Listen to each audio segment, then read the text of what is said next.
Il ne reste plus que Romain Malfitano à l'infirmerie. Romain, c'était un pépin musculaire au niveau du quadri, proche de l'insertion, qui nécessitait quelques semaines d'arrêt. Voilà. Exactement, ouais, d'avoir un effectif un peu plus complet. Donc en quantité et aussi on a retrouvé de la qualité, je trouve. Donc on le ressent à travers aussi la qualité des entraînements. Donc l'opposition, le niveau de l'opposition s'élevant à travers les petits matchs d'entraînement. Ça tire tout le monde vers le haut, on trouve, au sein du staff. Donc c'est plutôt de bon augure.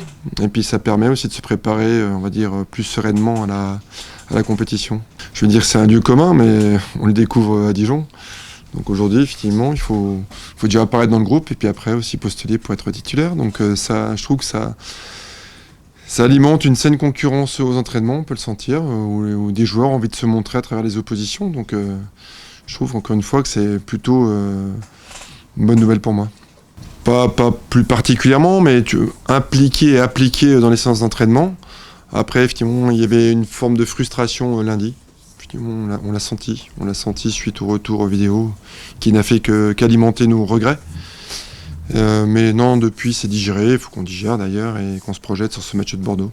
On a toujours des difficultés à avoir des résultats à l'extérieur, c'est encore le cas cette année, donc à nous de juger un petit peu le niveau de performance des Bordelais, parce que on va essayer déjà de fournir une prestation de qualité à l'extérieur. On a été trop peu dangereux que ce soit à Lyon, Strasbourg.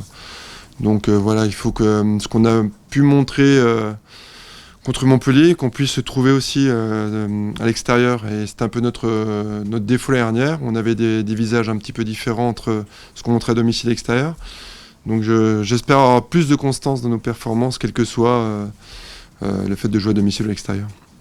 Moi, s'ils s'endorment, ça me va bien. Ça me va bien. Après, c'est surtout pas qu'ils ne trouvent pas le changement de rythme.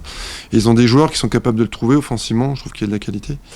Même c'est des profils par contre différents des attaquants qu'on a pu croiser à Montpellier, où il y avait beaucoup de profondeur. Là, il y a plus de joueurs entre les lignes, des prises de vitesse sur les côtés. J'aime bien aussi un joueur comme Briand, qui est un vieux baroudeur de la Ligue 1 et qui peut être très adroit dans les 20 derniers mètres. Donc voilà, c'est se prémunir effectivement de ces changements de rythme qui peuvent faire mal lorsqu'on fait face à ce genre d'équipe. Non, il est temps que le mercato, la fin du mercato soit sonnée, arrive, qu'on puisse avoir un groupe stable et sur lequel travailler et se projeter sur le moyen terme. Donc vivement lundi soir.